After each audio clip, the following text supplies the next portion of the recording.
Rack and Fin Radio with Tom P. WPG Talk Radio 95.5. Closing out a great September, weather notwithstanding, into the glorious month of October. Hey, you're inside Rack and Fin Radio with me, Tom P. Weekend of September 30th and October 1st. On the down note, the special September Canada Goose season draws to a close half hour after sunset today. But on an up note, indeed, time for a Happy New Year celebration. We realize in the parallel universe of Rack and Fin Radio, 20 years now, people should know this. Indeed, cause for a New Year celebration. Opening today, actually a half hour before sunrise this morning, was a statewide archery deer season. It's going to run through a half hour after sunset, so Friday, October 27th. See pages 34 in the digest for the particulars. And just remember, antler buck permits for permit bow must be purchased by October 28th and get them online at 11:59 p.m. Hey, man, another fave opens today. Another Tom P. fave. The gray squirrel and cottontail rabbit season opens, and hunting hours are sunrise a half hour after sunset. Hey, special, all you muzzleloaders, smoothbore guys out there, front stuffers. Do they front stuff anymore even with these things? Man, I've seen some of these things. 200 yards, 250, boom! Like, they're hitting shirt buttons at that. Anyway, you could have some muzzleloading squirrel hunting opportunities in certain zones around the state. See the map on page 60 in the digest for that. Again, going back to the digest for the statewide archery seasons and the DMZs and regulation sets. A lot of stuff to be careful about. Antler point restrictions, everything. So check it out. Speaking of antler point restrictions, do not forget, October 5th at 6:30 p.m. at Stockton University, Division of Fish and Wildlife is going to, can I say division? Yeah, it's all right. Division of Fish and Wildlife, DEPs, Fish and Wildlife, whatever, having the deer hunting forum. It was moved from the Batstow Visitor Center to Stockton University, 101 Vera King Drive in Galloway. Go to njfishandwildlife.com for all the information on that. There's going to be plenty of parking. There'll be signs everywhere. They expect a huge crowd. That's why they moved it from, and I thought, what's that? That visitor center holds about, 75, 80, maybe 100 people, but it's going to be a big turnout. We shall see what's going on. Also, hey man, check this out. Bird season getting closer already? Oh my God. Hey, 11 wildlife management areas will be stocked for October weekends with chuckers for dog training purposes. 11 dog training areas we stocked every weekend in October, starting the 7th, 14th, 21st, and 28th. So it's going to be starting next week in the Rack and Fin Radio listening area in the central region. Assunpink, Colliers Mills, Manasquan, and The Forge, a.k.a. Stafford Forge. In the south, Glassboro, Millville, and Tuckahoe. Hopefully we'll have someone from Fish and Wildlife on to talk about it. I remember they used to stock pheasant. Maybe it's a, cost-cutting measure. Birds think is birds thing, man. Those birds get on it. It is a lot of fun to watch these training. You can't shoot them. No guns allowed. Black Sea Bass reopens tomorrow again. Here is the deal. The limit goes from the one before the month closure to 10. And that's going to go through October 31st, Halloween. Then November 1st, All Saints Day. Can I even say that? Through December 31st, New Year's Eve, the limit bumps to 15 again at the same 12.5-inch minimum. I'll tell you, it's a lot of excitement here. Okay, the weather looks like Sunday maybe. Looks like Monday and Tuesday are going to be gangbusters. Hey man, let's get the lowdown on the reopening of the sea. As always, a special great guest on Rack and Fin Radio, Peter Clark. Off air, I refer to as the Admiral of all wreck fishing. Peter Clark is a biologist, DEP's Bureau of Marine Fisheries. He is also the Artificial Reef Coordinator for New Jersey, which has the greatest artificial reef system program in the coastal U.S., and that includes Hawaii, Guam, and all the Virgin Islands. If I say so myself, why not the planet? Hey, Admiral, I'm telling you, man, I cannot. It looks like maybe I'm going to put my chips on Monday. What do you think? I think you got that one nailed. Sunday's a possibility. I think there's still going to be quite a heave out there, though, Tom. So, yeah, Monday, I'm looking at Monday, Tuesday, Wednesday, Thursday. I think you're going to have some good weather coming up. Okay, Bill, Pete, let's get to this right off the bat here. Right off the bat, the bitching and moaning I heard, again, when the summer season went from 2 to 1. The guys that used to complain about 2, now it's only 1. It's only the benefit, the trade-off, and let's clear this up right now, people, because I'm tired of hearing it from the one fish, dropping from the 2 to 1, the benefit later on. What was that all about? Well, so by dropping, we've talked about this several times, that this in 2023, we used a new approach to summer flounder, scup, and black sea bass management called a recreational demand model. And, for better or for worse, I think what it does, honestly, I know what it does, is it smooths out the effects of both taking a liberalization or taking a reduction in the following year of fisheries management. So in other words, in the past we've seen, for instance, a 27% liberalization in our regulations. And then the following year we might see a 15% reduction. And then, these giant swings. So what this model does, the concept is to minimize the highs and the lows. So if you have to take a reduction, there are these guardrails in place that are, no more than a 10% reduction or liberalization either way. Even if with the other approach, it would have been a 40% or thereabouts reduction. So in the end, because of this new approach, the amount of effort that goes into fishing off the coast of New Jersey during July and August, as we all know, nobody can deny this, is absolutely tremendous. Oof. So we had several options on the table. I think at one point we had 32 options to consider as a advisory committee for the New Jersey Marine Fisheries Council for black sea bass. The council whittled that down to, I believe, 4 or 5. One of which was what we ended up seeing for this year, which, if we remember, black sea bass wasn't open for much of, not all of October. It was like a mid or late opening in October, and then it went to November, right? So into November. So what happens here is we drop from 2 fish to 1 fish. Look, that intention of 2 fish during the summer was to serve as a bycatch fishery while you're fluking, right? Everybody's fluking in July and August. Yep. It was never intended to be a directed fishery. Like, let's be honest. It just, it just wasn't, okay? So we held on to that. And everybody says, well, once you give it up, you can't get it back. And that is absolutely not true. We see that with our October fishery for 23, where we didn't have all of October open. We were at 13 inches in 22, and now we're at 12.5 inches for the entire year, and we have all of October. Look, I'll be honest, being closed in September, it's tough, right? But thank God we still have fluke to fish for as of, sometime, what was it, the 27th, I believe. Right. So we get through a lot of September. You can't keep any sea bass, but starting October 1, boy, it is wide open again. It is balls to the wall, Clark. Out! As you like to say. That's it. And it will be. Look, let's be honest. We kept some pressure off of these fish. Everybody knows, anybody out there banging the bottom for fluke knows that there's sea bass around.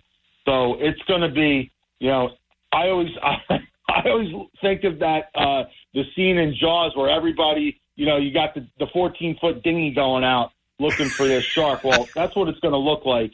As soon as this weather lifts, I believe it'll be Monday. I believe on Monday you're going to have, what is it, like a 3-foot, long period swell. It's looking to be beautiful day for sea bass. Hold on a second. Call my guy in Reno, Louis Two Fingers. Put the money on Monday. Put the money on Monday. Okay, you got it, Pete. I'm down. I'm down for Monday. Yeah, Well, Pete, the stock is healthy. Everything looks great. I just can't wait to get this going. It just was. It was the anticipation, Pete, and the hunting. Me with the hunting. I love my hunting, and there's still going to be stock and trout. This is sea bass in October, man. Okay, bigger fish if you want to do the deep water thing in November. But Pete, October is just glorious when it comes to the sea bass, man. Yeah, it is, right? So, look, we came out of a spring season that was just all time. That's the only way to describe it. I mean, it was some of the best sea bass fishing. We had 6-man limits in 45 minutes in May and June. Yeah. And, I'm not the only guy. It's not like I'm the best sea bass fisherman around. That's how good the fishing is off in New Jersey right now for sea bass. Every boat going out was limiting. They were doing great. Big knucklehead fish. There was some 12-inch, 12.5-inch fish, but boy, is the stock doing great, boy. Yeah. I mean, it's really, it's way over our biomass target, right? Mm-hmm. Our spawning stock biomass target is like 200. I think that right now we're like 230% or something like that. It's phenomenal. So the nice thing about October, right? Look, you've got, you get these nice warmer days. Possibly, I know it's been, last week was kind of chilly and all, but you get warmer days, so you're out there in possibly a pair of jeans and T-shirt. Yep. You're closer to the beach, right? Maybe 70 feet of water. You're finding some great rocky, good hard bottom, and there's fish all over them through the month. And then as we move into November, now we start moving a little bit further offshore into some deeper water spots. And I'm sure you're going to want to talk about some of that stuff, so I'll hold off on some of that. But, boy, I'll tell you what, Tom, it is lining up to be another unbelievable black sea bass season. Joining us on the Rack and Fin line this morning is Peter Clark, biologist, DEP's Bureau of Marine Fisheries. Peter is also the artificial reef coordinator for the state of New Jersey, which has the greatest artificial reef system for its size. I'll put him no comments anywhere. What Pete, again, we'll get into some sites, and then you're going to hang around for the next segment. But Pete, owing to this management aside, this great, thriving, robust population of sea bass, any environmental factors involved, habitat, water quality, what is it? They seem to be everywhere. Hey, look, Clark, if I can get a limit in a half hour, no. That's saying right. Something. Pete, what can this be attributed to? Is it all the management? Is it like maybe lack of a post-mortality, hook and release mortality? They just seem to be. I remember talking to some party boat guys that were fluking.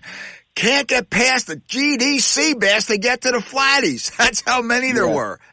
In close and even out 80, 90 feet. This is in the summer. It was crazy. Crazy. Yeah, right. And that's just it. It doesn't matter where you're going right now. To answer your question, do I think it has anything to do with management? Look. I'll be lambasted by my boss for this, but I think, managers take a lot of credit for a robust stock. And personally, I think what we're looking at is we had perfect environmental conditions for several years for these spawning fish, right? So in 2015, we saw it, and that ramped up our population. Again, we saw another one, a smaller event in 2017. 2019, there was another huge year class coming through. So I think for whatever reason, I'm not going to sit here and try to, pretend I know why these things had such strong spawning. Was it bait? Could be. There's been a lot of sand deal around in past years, like a lot. I talked to a lot of commercial guys scalloping. They're talking about out on scallop grounds. They're pulling dredges up with sand eels just pouring out of them like spaghetti. Like that sort of thing. That certainly, I would have to guess that it plays a part in this. Now, I wish I could take credit for that. I wish we could take credit for that as managers. But I think what we're doing is, these cycles come through, and we just try to manage them as best as we can, so that we're not. The availability is there. We just need to manage so that we don't suck up all the available fish possible. And that's it. That is the conundrum. Peter, hang in for the next segment. You're speaking with Peter. You're listening to rather. This guy is great. Peter Clark, Bureau of Marine Fisheries, talking sea bass season opens tomorrow. Tomorrow's gonna be a wash. Looks like Monday. Looks like Monday. Tuesday, Monday, and Tom P. Sea Bass Book. So grab that cup, grab that Rebel. We'll be right back. Rack and Fin Radio. I want to talk a couple of hot October reefs. White hot sizzlers, man. In fact, the sea bass they're already filleted and cooked, ready for the plate on the way up. Be right back. Rack and Fin Radio. WPG Talk Radio 95.5 FM and 1450 AM. South Jersey's talk station. Fox on Tech. Netflix users worldwide shed tears earlier this year after the streaming giant cracked down on password sharing, claiming too much lost revenue caused by people allowing family and friends to have access to their accounts. Netflix started requiring anyone using the platform from an address other than the account holder's home have their own account paid for. And now Disney Plus will follow suit, at least north of the border. The Verge reports Disney sent an email to subscribers in Canada saying users mustn't share their account information with people outside their household.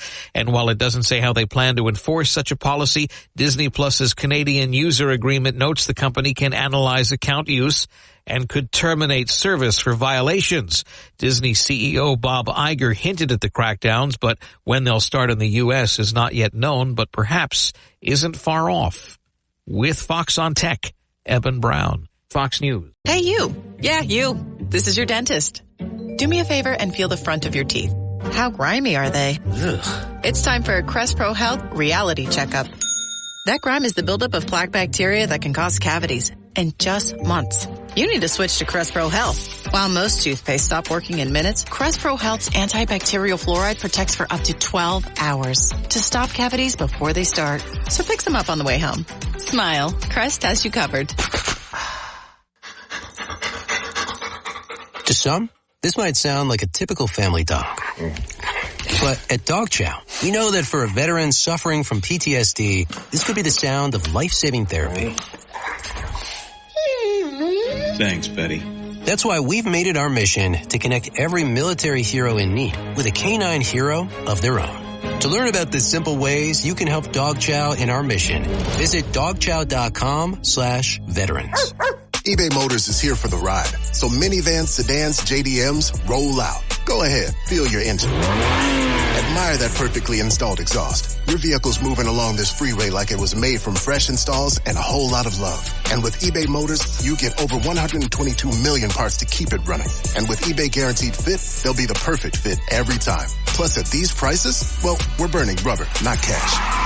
Keep your ride or die alive at ebaymotors.com. Eligible items only. Exclusions apply. Hi, this is Dr. Brad Schaefer. As a podiatrist, I can tell you no two people's feet are alike, which is why I recommend Dr. Scholl's custom fit orthotic inserts. They're customized for your feet, so you get a unique solution your feet really need, not just a one-size-fits-all insole. They're clinically proven to provide pain relief for achy feet, knees, lower back, plantar fasciitis, and heels. Take the Dr. Scholl's Custom Fit Orthotics Assessment in Walmart today, now in the foot care aisle.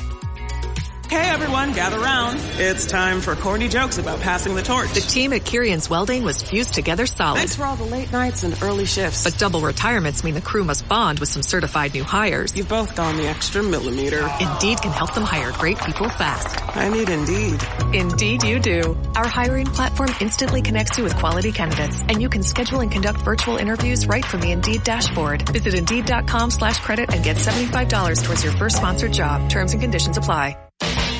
In business, service is everything. Cintas delivers what you need to better serve your customers. Whether it's freshly laundered work apparel for almost any job imaginable, tested and inspected fire protection systems, first aid and safety supplies, on-site AED training, or mops and restroom products, stocked and ready when you need them. Better work days happen together. So visit Cintas.com. Oh, I'm ready! And get ready for the workday. Rack and Fin Radio with Tom P. WPG Talk Radio 95.5. Peter Clark, Artificial Reef Coordinator. We're going to talk a couple of hot sea bass reefs. One, and then for one now and one for a little later in the season. And also, as Pete said off the air, Tom Pete, there's so many other areas to look. You don't have to concentrate on the reefs.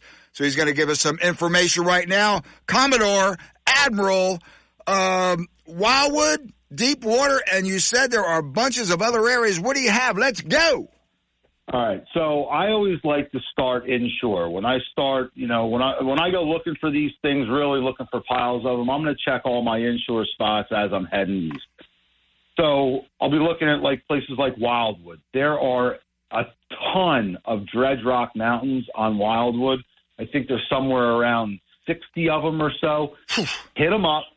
You're looking for clouds. Anytime that you're seeing anything 5 foot, 10 foot of life off of these rock mountains, and check the sides, right? We're not just looking at the very top. Check the sides of these things. Those are going to be full of sea bass. Now, we've talked about the rig, right? You're talking about a high-low rig, 18, 20 inches apart on your hooks. You're looking at a 5.0. I like a 5.0 J-hook bait holder. It doesn't have to be anything real special, but enough to get some baits on there. We had squid available on some of our offshore lumps this summer. I saved bags of them for just this, right? I'll use, obviously, fresh clams are the best, in my opinion. Salted clams are great because they'll stay on the hook as you're getting these small, machine gun bites from the small fish. And then you have something left in offering for the big fish. But a squid strip is one of my favorite baits to use if they're on it. So, look, start with wildwood. As we move through the season, you're going to start looking at some of the deeper water sites. The obvious reef, deep water reef, right?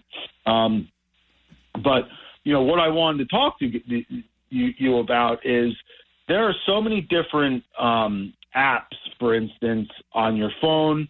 This is a boat fishery, right? So, you're looking at Navionics app for your iPhone and your Android. You can check that out. There are all these obstructions that are offshore as we get into 80, 90, 120 foot of water. Those obstructions are going to be holding tons and tons of fish. Nice. All right? Check them out. If you're looking to get off the reef, if you're looking for your own small honey hole, go check out these spots that aren't on the reef, that aren't necessarily named locations, that are just, small crags, hard bottom. Be surprised. Look, there are things that you can buy for your GPS unit. I use CMAP Reveal. I think it's fantastic. Gives me a lot of detail that isn't otherwise available on my chart plotter. Another company, Strikeline, I hear people talk very highly of that. Yep. Right? So, look, the point I'm trying to make is, as we start this season off, you're looking at your usual hard bottom near shore spots, 7-8 miles off the beach, and even closer, right? Like, let's be honest. Those bigger fish, as we move later into the season, you get into some deep water, 150, 200 foot of water for those guys going out in November. And check out these resources available. More obstructions offshore, your offshore wrecks that aren't getting as much traffic on them, and you're going to be absolutely thrilled with the results. Peter, again, listeners, that gets to entirely for lack of a better term, infinite options here. And Pete, I'd say we've been some areas you go to a certain spot on the reef. Oh, Marona. It looks like the Spanish Armada. Remember history books? All these boats. Yeah, guys says, don't worry, goes to play. Again, for lack of a better term, I like to say, off the grid, off an area away from it, drop down, bada bing, bada boom.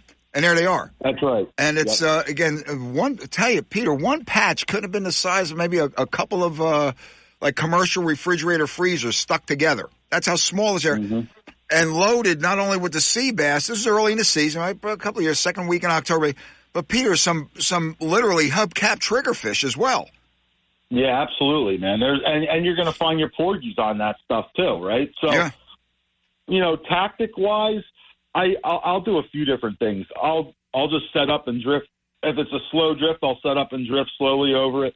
Because sometimes those edges are better than the high pieces, right? Oh yeah. I'll power drift on it. I'll hover I'll hover the boat over that piece. Spot lockers, obviously, another great piece of equipment. Or anchor up. Every day brings a different sort of, if you got a lot of current cranking and some big conditions, anchoring up is great because you're going to have a lot of movement. Things are going to be moving around. On those days where it's just, grease, calm water, you don't need to throw an anchor out. There's no point in it because you're going to want the boat moving a little bit and get moving over from different bottom, right? The point is, use the resources that are available to you when you're out there fishing. Private boat owners, Don't be afraid of going and poking around. I'll tell you what, doing that, some of those days where you're out of limit, and you're like, let's just check out a few other spots. You're out there sniffing around, scouting around, and some of those are my go-tos now. And here's the other thing. some of my go-to spots, I'm not the only guy that knows about them, right? I might be the only guy in the area for that day. You come back next couple days or something, and it seems like, holy smoke, somebody wiped this one out. Give it a few more days because those things just seem to replenish. Right. They reload, I call. You'll reload a piece within a couple of days. And yeah, Peter, I was just gonna mention that unlike flounder, aka fluke, it would take a while. These seem, again, give them 36, 48 hours, and where'd they come from? I mean, they sniff out, hey man, there's a vacancy here. It's crazy.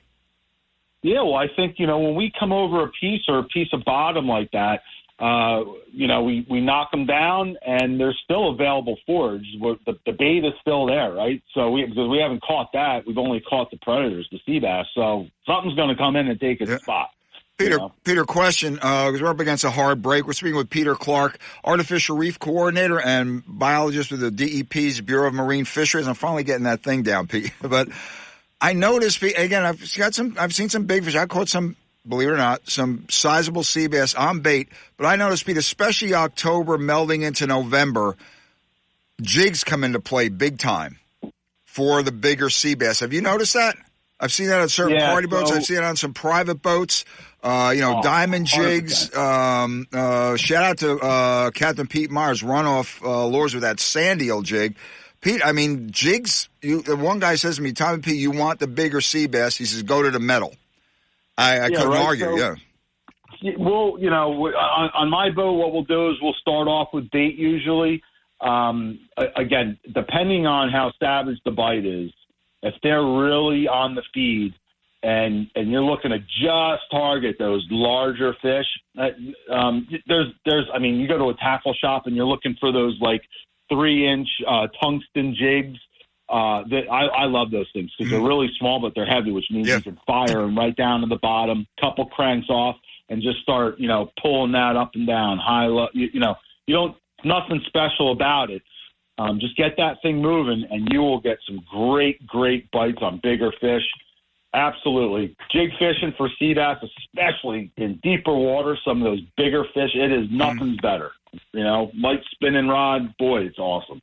Listener, season reopens tomorrow, 10 fish at the 12.5-inch minimum.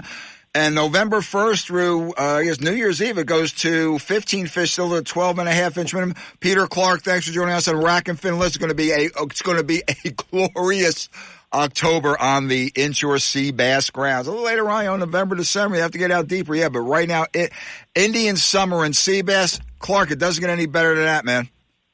You got that right. Okay, good sailing, Pete. Thanks for joining us. We'll see you soon. Yes, sir. Listen, Pete, one thing on the reef book, something on the website, or how can people find out the updated reef things? Yeah, so it's the easiest way is to just Google New Jersey Artificial Reef Program. It'll bring you to our new Artificial Reef Guide. You can print it out. You can print the whole guide out. You can print out just the reefs you're interested in, but we added, I think over 2,000 new coordinates from the last one that we did. So there's a lot of stuff on there right now. Okay, and I'm sandbagging you, Clark. Any deployments in the offing?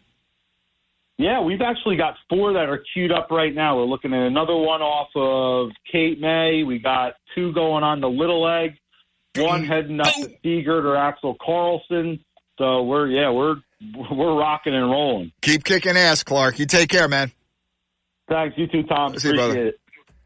It's going to be incredible. A little long on that segment. Be right back. Rack and Fin Radio. Where's the best place to get local news for Atlantic and Cape May counties? The WPG Talk Radio app. Where's the best place to get the latest weather forecast? The WPG Talk Radio app. And what's the best way to listen to WPG on your phone, tablet, Apple CarPlay, or Android Auto? The WPG Talk Radio app. Download it for free today in the App Store or Google Play. South Jersey's talk station. WPG Talk Radio 95.5. Fox News, I'm Chris DeMeo. 2 GOP debates are history, and former President Trump remains a no-show. Florida Governor and 2024 hopeful Ron DeSantis says that's unacceptable. Draining the swamp, Mexico paying for the border wall, eliminating the national debt, all these things he didn't do. And now he's running on a lot of the same promises he made back then. I think he owes it to come out and debate. The former president saying on social media that debates are a complete waste of time. New York City taking drastic action to discourage migrants from relocating there. The city is releasing flyers to combat what they call misinformation at the border, with the message saying the city's resources have been exhausted and asylum seekers are now being asked to move out of hotels. Migrants also being told NYC is one of the most expensive cities in the world. Fox's Jackie Ibanez. America's listening to Fox News. Your WPG Atlantic City Electric AccuWeather forecast for South Jersey. A high rip current risk remains in effect through Saturday evening, and a coastal flood advisory remains in effect through early Saturday afternoon. Rain and drizzle overnight with a low of 60. A shower in the area Saturday morning, otherwise mostly cloudy skies. We'll see a high Saturday of 69. A nice end of the weekend Sunday. It'll be pleasant with plenty of sunshine. Sunday's high 79. I'm AccuWeather's Drew Shannon on WPG Talk Radio 95.5. Rack and Fin Radio with Tom P. WPG Talk Radio 95.5. Yeah, you're back inside Rack and Fin Radio with me, Tom P. Weekend of September 30th, October 1st. That was Peter Clark.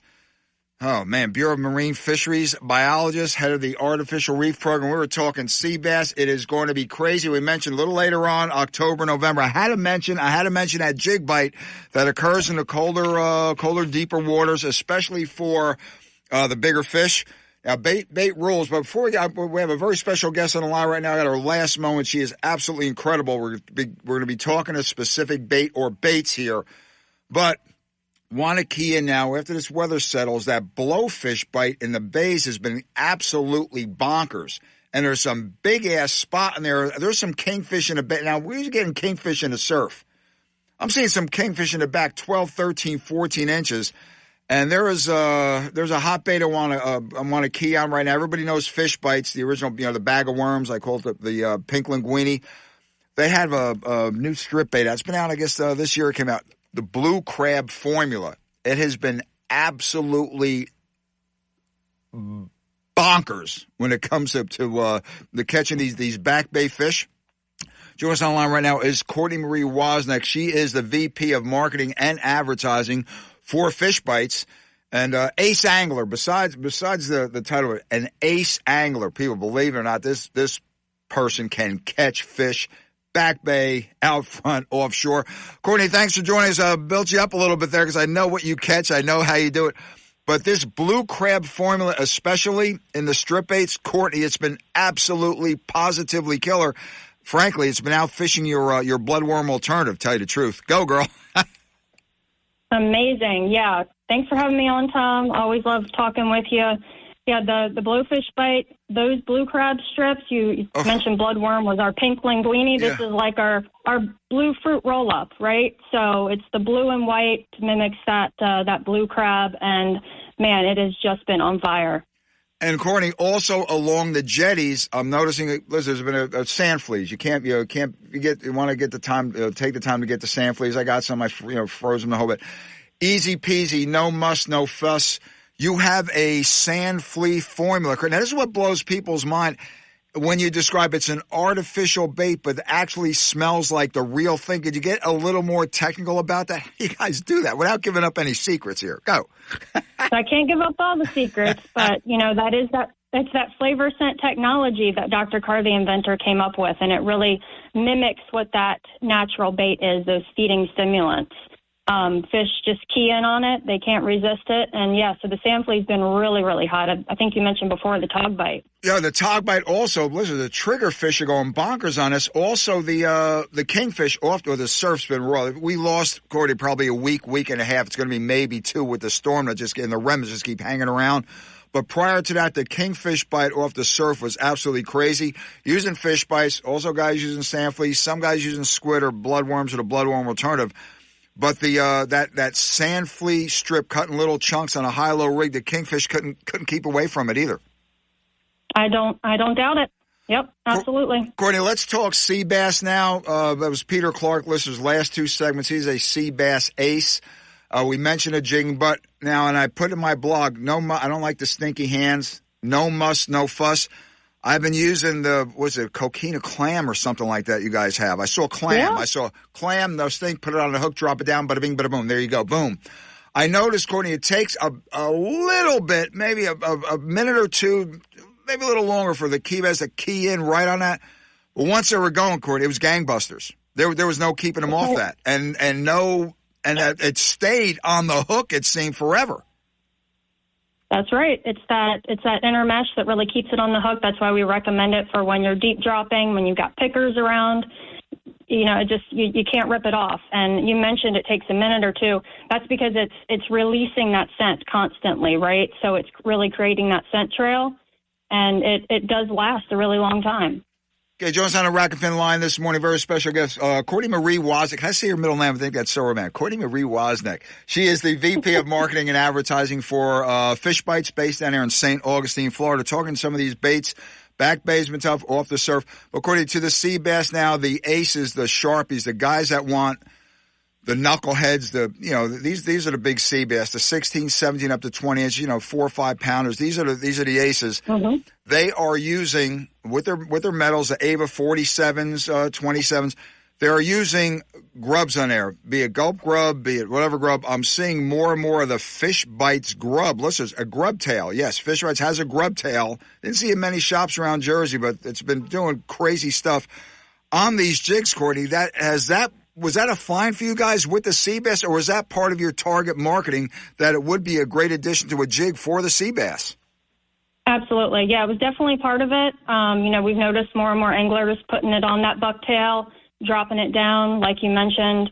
It is that larger 6-inch profile, and, with that curly tail on the back of it, it's really lights out. And honestly, it's so durable. You could drop it down, catch multiple of these big slab sea bass as well. I know, the durability on it. And one of the things was the other ones, the tails get ripped off, especially with the smaller sea bass. But these things seem to have they can take a beating and keep going. Absolutely. That's why they call it the Fight Club. Yeah, the Fight. Is that now it's a brand within the Fish Bites brand? I like some of the names like White Knuckle and all that other stuff. That's great. That's right.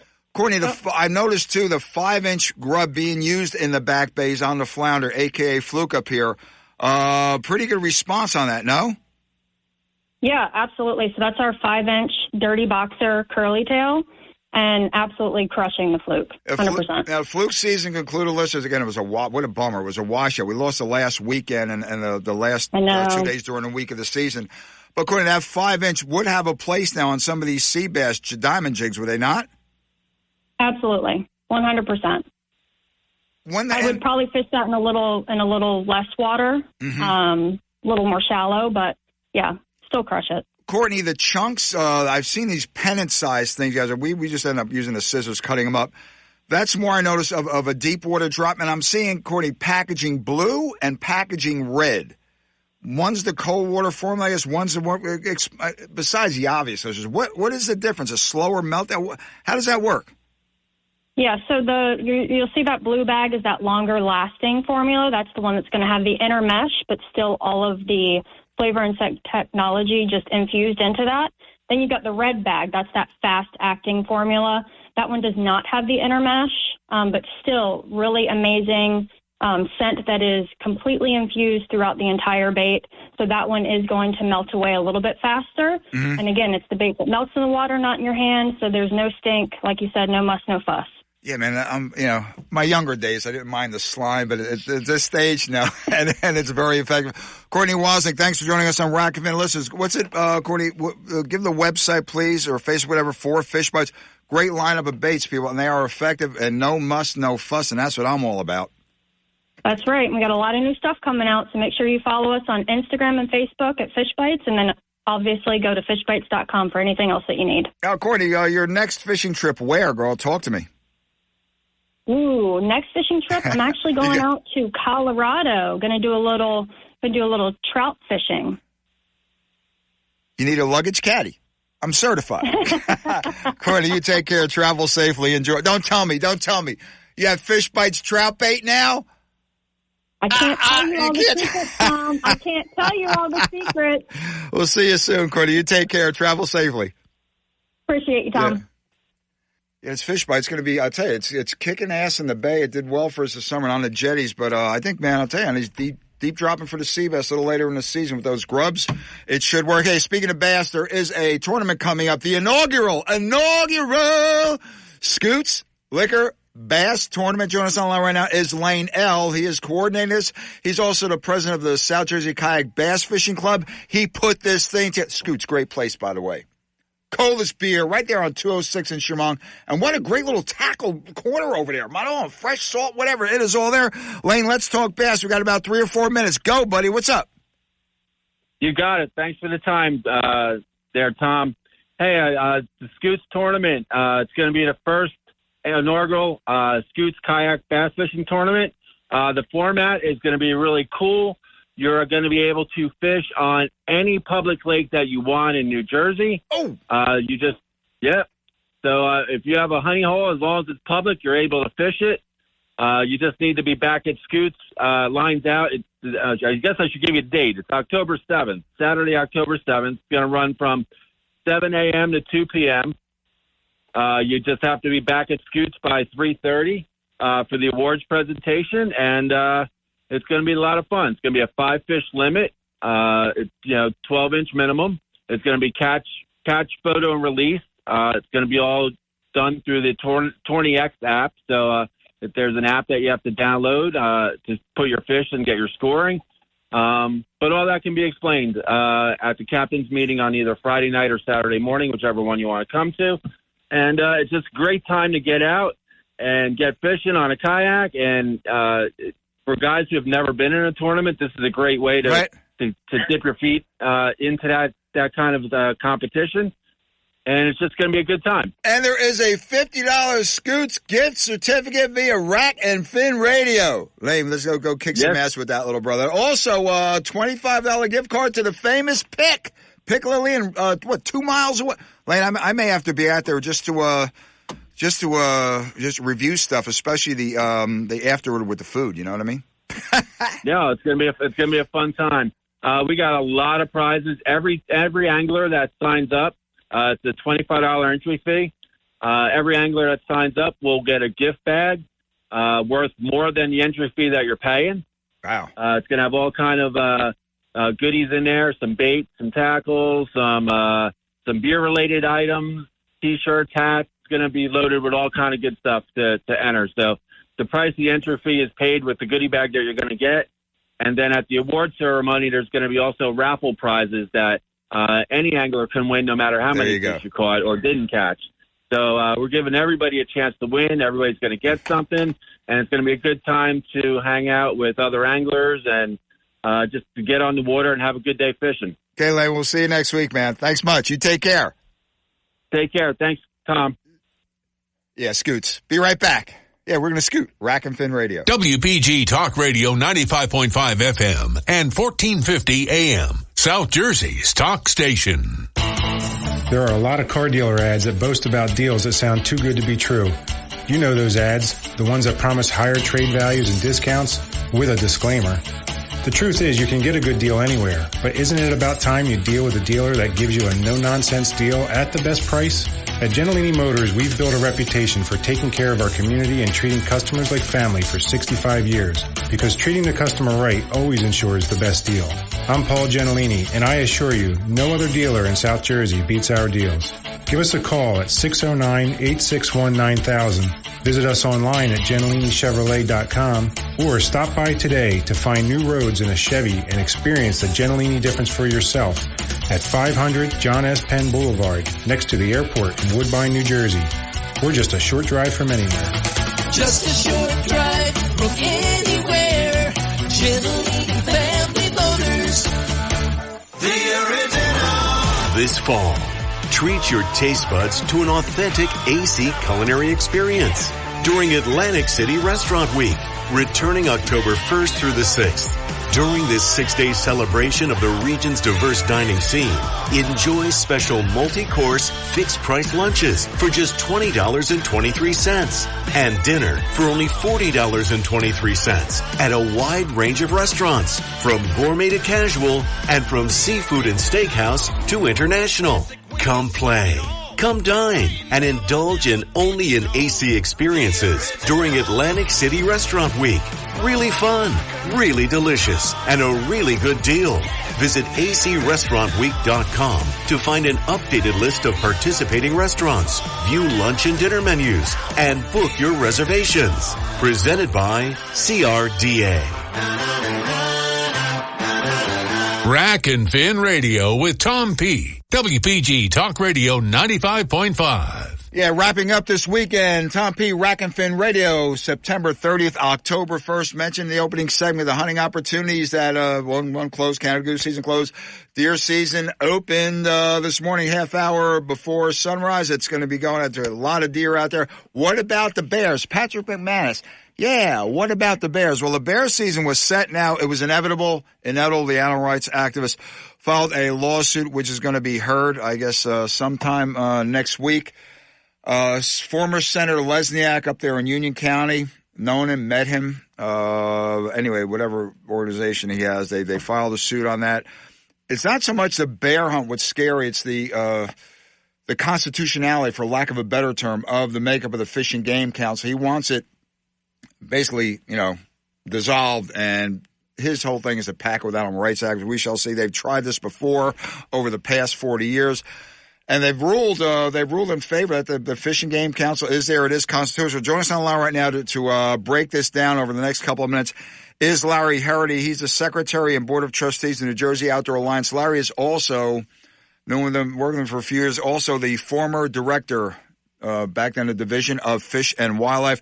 Larry Harity, thanks for joining us. I was waiting for the other shoe to drop, and it happened. The lawsuit's going to be heard, October 4th, I guess, by this Judge Robert Luge, however they pronounce it.